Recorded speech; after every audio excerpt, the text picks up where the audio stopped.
Good evening, everybody. It's Wednesday night, so it's halacha and Tanya. A few weeks ago, before we went into the laws of Tisha B'Av in the 3 weeks, the 9 days, so we were learning the laws of Torah reading, of the Torah, Kriyas HaTorah, taking out the Torah and all that. So I don't want to repeat what we learned already, that basically when you call the Torah, the order is like this. First, you call a Kohen. And then if there's a Kohen in the room, you're supposed to call the Kohen first, and then the Levi, and then a Yisrael. So let's say Monday and Thursday, you have, or Shabbos to Mincha, you have 3 aliyahs. The first one goes to a Kohen, the second one to a Levi, the third one is Yisrael. What happens if you call up a Kohen? This we didn't learn yet. What happens if you call up a Kohen and there's no Levi? So what do? So the Kohen gets the second aliyah. The same Kohen, you can't call him up. But the same Kohen gets the second aliyah. So he has 2 aliyahs. That's what the halach, practical halachos. Some people don't like the idea. Some people say the Kohen should walk out of shul. But the bottom line halacha is that the Kohen will get the second aliyah. Also, he says the brachas before and after, but you just don't call him up by name because number one, he was there already, and you don't want to sound like the first Kohen wouldn't be kosher. If there's no Kohen in shul, then it's preferable to give a Levi. If there's a Levi, if there's no Kohen, preferable to give a Levi. But again, if there's no Levi or any, halachically, you can give whoever you want. Okay, now, when a person is called up to an aliyah, the custom is, by the way, that we call them up by their name. This is a custom that's not really mentioned in halacha per se, in the old halacha I'm saying. Because years ago, the person, let me explain another fundamental difference between years ago and today, which is a very practical difference in halacha, which is the source of a Chabad custom. Years ago, there was no such thing as a guy reading the Torah, about Korah as he's called. Somebody got an aliyah, everybody was experts in reading the Torah and they knew it. So years ago, somebody got an aliyah, they read the Torah portion of that aliyah. So the Kohen was called up. There was no guy reading the Torah. The Kohen read that portion of the Torah of Kohen.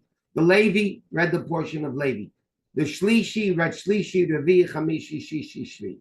Okay? So then there was no such thing as a Bakar because everybody was able to do it. Nowadays, not everybody is able to do it. And therefore, not to embarrass those that do and look at. So today, across the board, there's a guy called the Baal Koreh or Baal Kriya. He is the one that reads the Torah.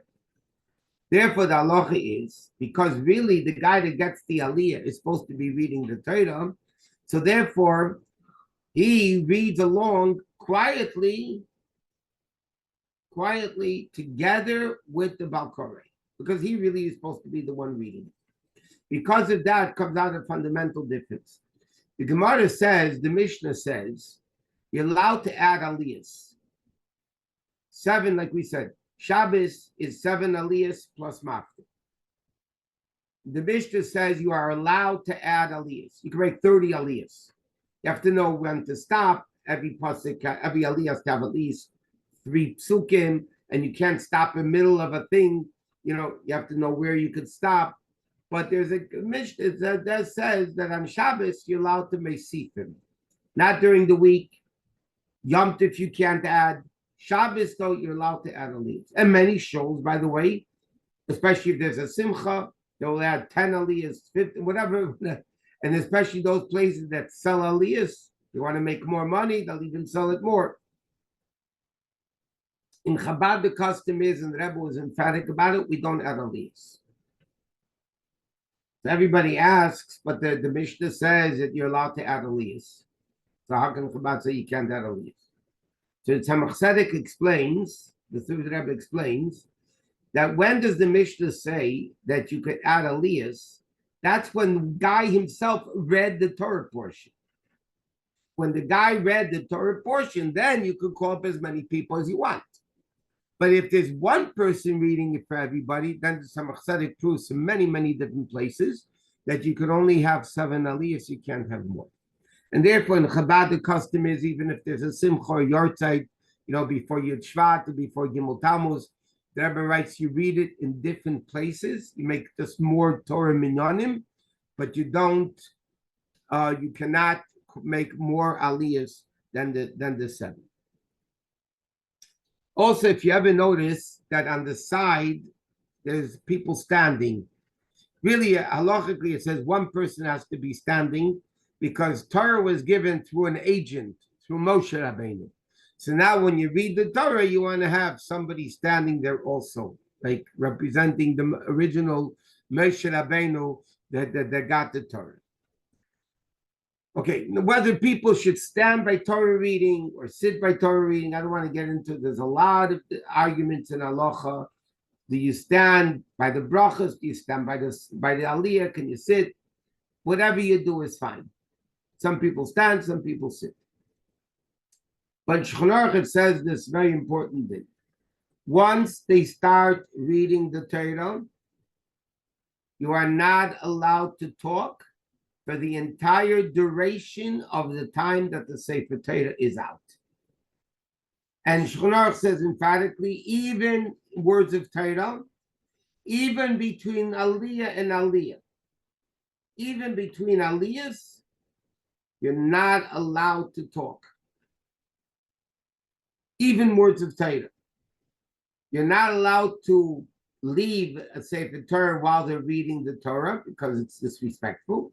But between aliyahs, if you need to go out of shul, you're allowed to go out if it's a very important reason.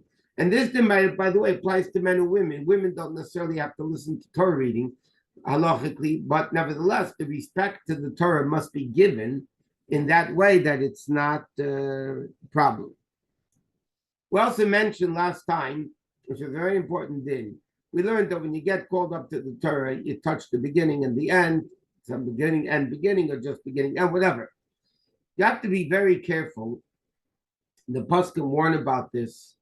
You have to be very careful when you touch the area with your talus, touch the Sefer Torah. You can't rub it. Sometimes you see people, they get aliyah, they rub, they don't touch it and kiss it. They rub it and then they kiss it. So number one, the problem with that is you might erase, it's an ink on parchment. It's not that difficult to rub it off. If you rub it off strong enough, then the letter will fade out. You might invalidate the whole Torah. If you're erasing and it ends up to be a letter of God's name, then it's another forbidden thing because you're erasing the name of Hashem, which is biblically forbidden to erase the name of Hashem. And thirdly, if it's on Shabbos, then you're getting a sin of erasing, which you're not allowed to erase on Shabbos. So people have to be very careful when they get the talus, when they touch the Torah, they should just touch it, and that's it. Okay, next is as follows. Okay, we said if there's no kohen. Now, if a person's in certain parts of davening, they shouldn't be called to the Torah. Like if they're in between Baruch Hu and Shemona Esrei, they shouldn't be called to the Torah. If they're called up, they shouldn't be called. But if somebody calls them up, they didn't know where they were, they can go up, make the bracha, but they do not read along with the person. If they're in the middle of the Amidah, middle of the Shemona Esrei, and they're called up to the Torah, they're not allowed to go up. You're middle of Shemona Esrei, you're not allowed to go up. Okay, another very important din is you're not allowed to call up father and a son, one after another, or two brothers. You're not allowed to call up two brothers, one after another. You can't give shlishi to one brother and revi to another brother. Why? Because of ayin hara. You can give a father and a son for the same reason. You can't give a father and a grandson if it's his son's son. Okay, if it's paternal grandson, then you cannot give a grandfather and a grandson an aliyah together. If it's a maternal grandmother, then you could. In other words, if it's a father's daughter's kid, then halachically you can give them one after another, but not one after another. Now, the only difference is what happens if you have, let's say, Shvi, and the other one's Maftir. So if it's one Sefer Torah, like a regular Shabbos, you cannot give one brother Aliyah Shvi and one brother Maftir, or father and a son Shvi and Maftir.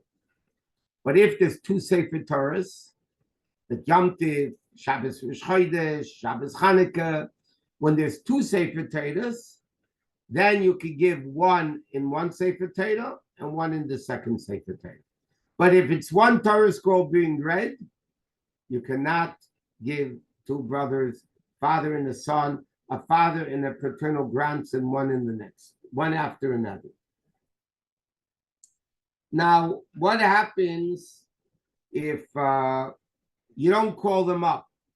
Some people, not everybody agrees with this. There are opinions that say, let's say I call up, like we do today, we call up the names. And the second one, I don't call them up. I say Yamod, Shvi, Shlishi, Revi, whatever. So then there are opinions that hold, because you don't call up the name, so then two brothers could get, the father and the son could get. The same thing applies, what's called Hagbe and Glila, picking up the Sefer Torah and tying the Sefer Torah. So the halacha is as follows. Many places, they don't call up the guy, Yamid, Lagbi Atera, Lagel Atera. If they don't call up them by names, then the father and the son, two brothers, one could pick it up, Hagbe, and one could tie the Torah. But if it's a place where you call them up, then you cannot call them up one after another, one for Hagba, one for Glila. It's an interesting concept. Okay, if a guy got an aliyah in one shul or 1 million, and now he's going to another shul or another million, it's no problem. They can give him an aliyah in either place. Now, there's another interesting halacha. And I saw it happen a few times. What happens? You call up a guy to the Torah. I mean, the men know this better. The women don't see this as much. You call up a guy for an aliyah, okay, and you show him the place. Our custom is beginning, where you're going to start reading the Torah, and the end, where you're going to finish that Torah portion. Most people just show him the beginning. Why do you show him the beginning? Because he should know what he's reading on, what part of the Torah he's reading. Don't forget, years ago, he was the one that read it. Nowadays, he also has to read it. So when he's making a bracha on the Torah, we want him to know what you're reading on. So most customs is you show him the beginning of the aliyah. In Chabad, the custom is we show him the beginning and the end of the aliyah. You should know exactly the portion that he's reading. What happened? Let's say you made a mistake. This week is coming up, this Shabbos is Chanan. What happened by mistake? You call up the guy for the aliyah and you showed him last week's parsha or next week's parsha. By mistake, it can happen. It happened by the Rebbe's minute. The guy, the Bakari, for whatever reason, he made a mistake. He showed the guy the wrong place. And then after he makes the bracha, the guy was about to start learning. He said, oh, it was the wrong parsha. So what is the halacha? The halacha is very interesting. If when you open the Sefer Torah to show him where he was reading from, the correct place was visible, he doesn't have to make a new bracha. Let's say you were 2 columns off, okay, and you open the Sefer Torah, and you open the 3 columns, let's say, and he touched the wrong place, but the correct place was really where he was openly saw it anyway. So then the din is he does not have to make a new bracha. But if it's, let's say, the next sedra, which is usually you open it up, you're not going to see the next sedra, then he has to make the bracha again, but not Baruch Hu es Hashem Amveirach, not the first 2 sentences. He just says Baruch atah Hashem asher baruch banu mikol ha'amim asonos teresei.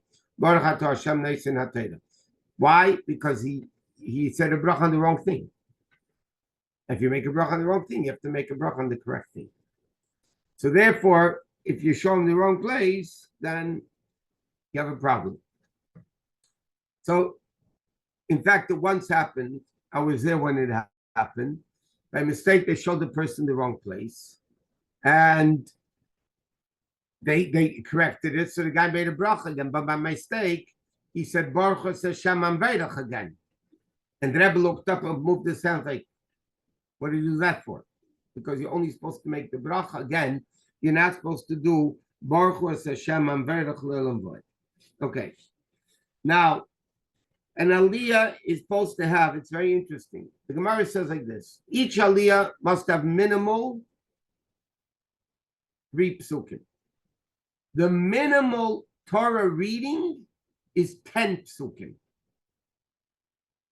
That means anytime you have an aliyah, it has to be altogether 3 aliyahs per person, but one aliyah has to have 4 psukim.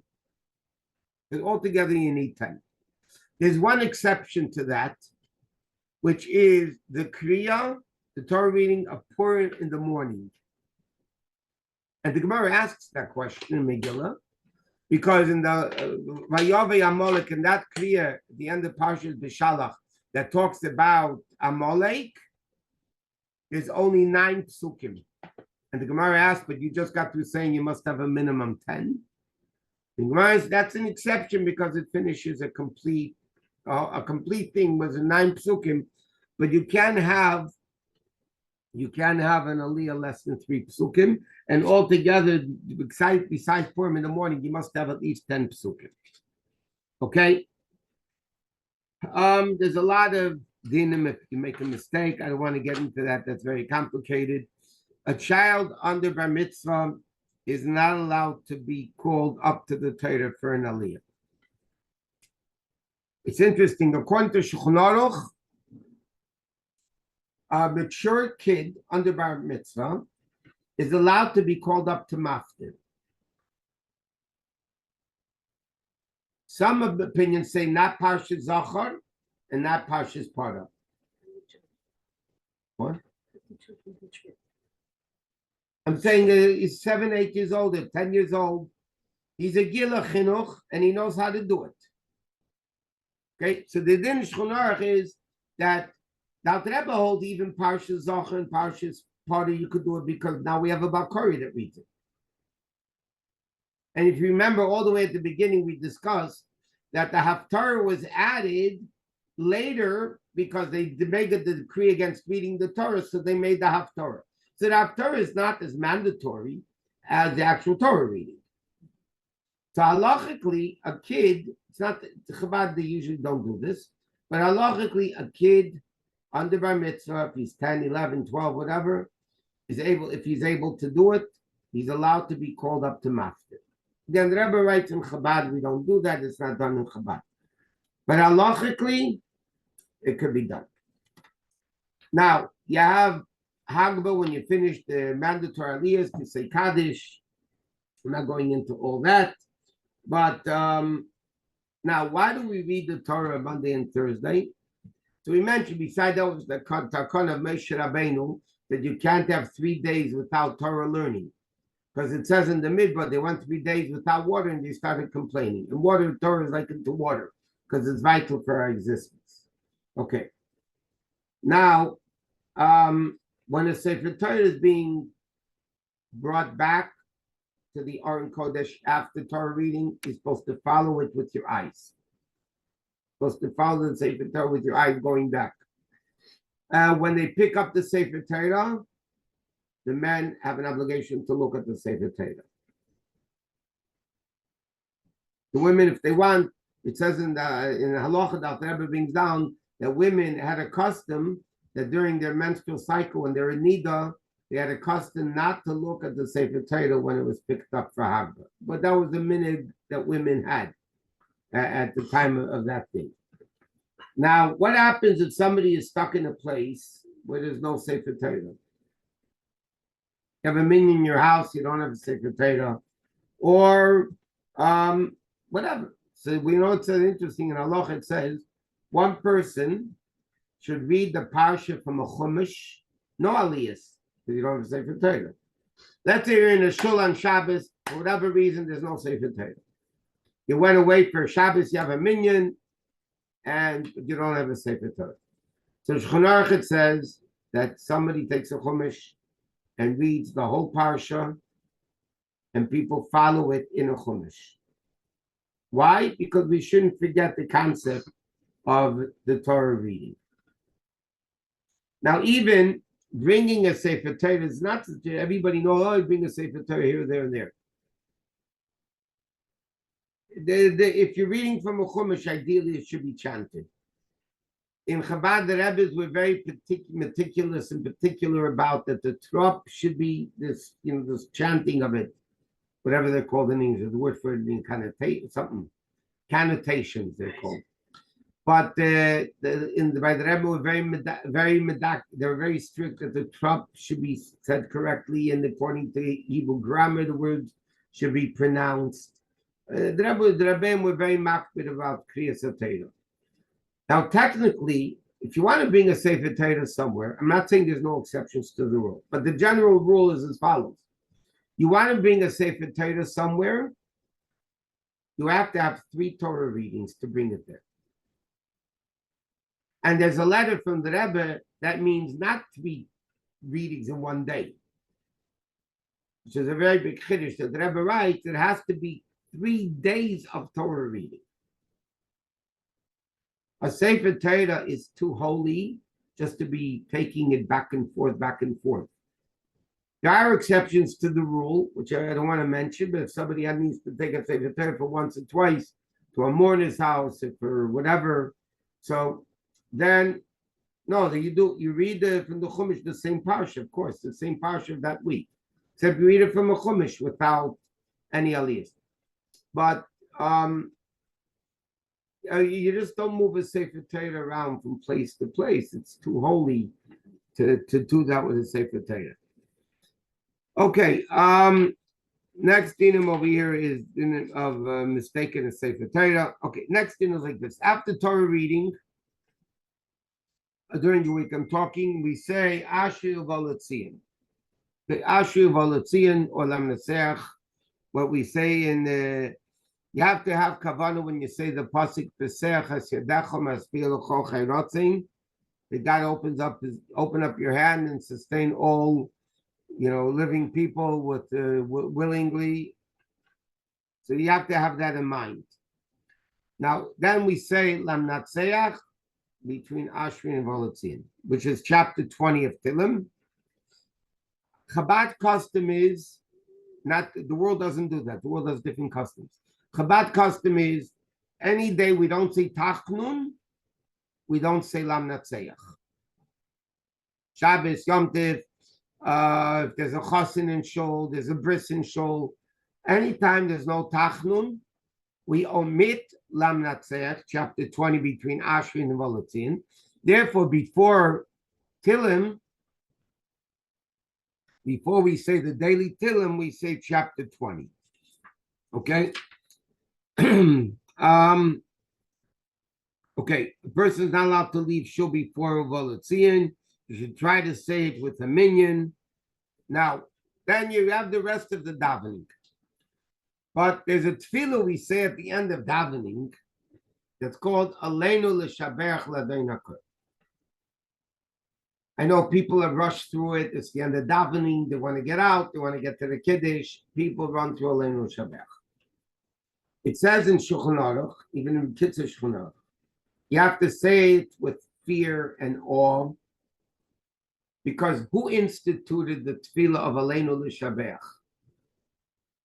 So our Chazal tell us, our sages tell us, when Yeshua ben Nun conquering Eretz Yisrael, when he conquered the city of Yericho, of Jericho, he instituted the tefillah Aleinu L'Shaberach L'Adon HaKol, the 2 paragraphs of Aleinu. And what's interesting, we noticed this very clearly. It was very noticeable by the Rebbe that the Rebbe said the second chapter of much slower than the first paragraph of Aleinu. The Rebbe said we saw clearly. I mean, you were able to see clear. It was clear. Aleinu Shabbat, the Rebbe said pretty quickly. The Rebbe said quite slowly, especially when he wasn't davening for the Yamid. The Rebbe kept saying it even when they were saying already Kaddish after Aleinu. The Rebbe said it very slow. In fact, there's a whole story in the previous Rebbe's L'Kutei Diburim, the Sichos of the previous Rebbe. The Rebbe tells a whole story with the Baal Shem Tov. In the Baal Shem Tov's time, there was a priest in a big area that made a decree that the Jews cannot say Aleinu L'Shabeach. And there was a very serious decree against the Jews. What? For not saying Aleinu L'Shabeach. And they came to the Baal Shem Tov. The Baal Shem Tov did his things, And the guy, when he was about to go up to make the decree against Aleinu L'Shabeach, he fell down and died. So the Jews were saved from the decree of not saying Aleinu L'Shabeach. So therefore it says in halacha, Aleinu L'Shabeach is so important, you're supposed to say it with the meaning. Meaning as follows. Let's say a daven already. You finish davening, come into a minyan, the minyan is saying Aleinu L'Shabeach. You have to say it with them again. The only question is, do you have to say the whole thing or just the first paragraph? But the prayer is so important that even if you davened already and you come into a shul and they're saying Aleinu L'Shabeach, you have to say it together with them. That's how important the tefillah is. A person, the last thing before we go to Tanya, a person is not allowed to run out of shul. It's a mitzvah to run to shul, but you're not allowed to run away from shul. Why? Why are you not allowed to run out of shul? Because it looks like shul was a burden, davening to Hashem was a burden, and what we want to do, we want to get out of the burden. You know what I mean? So therefore, you're not allowed to run out of shul. The only question is, what happens if I'm running to do a mitzvah? Am I allowed to run out of shul? So then there are opinions that say, if you're running out of shul to do a mitzvah, so then you could run out of a shul because then you're running to do a mitzvah. But otherwise, it's forbidden for a Jew to run out of a shul. You have to say it slowly. And by the way, when the Sefer Torah is taken out, I should have mentioned this before. When the Sefer Torah is taken out, you're not allowed to leave shul until the Sefer Torah is put back. If there's another door by the side, then it says you could slip out. But to openly in front of the Sefer Torah, to walk out of the shul before the Sefer Torah is put back into the Aron Kodesh, the Ark, is halachically disrespectful for the Sefer Torah, which, again, you have to be respectful for a Sefer Torah. Okay, now we're going to go to Tanya.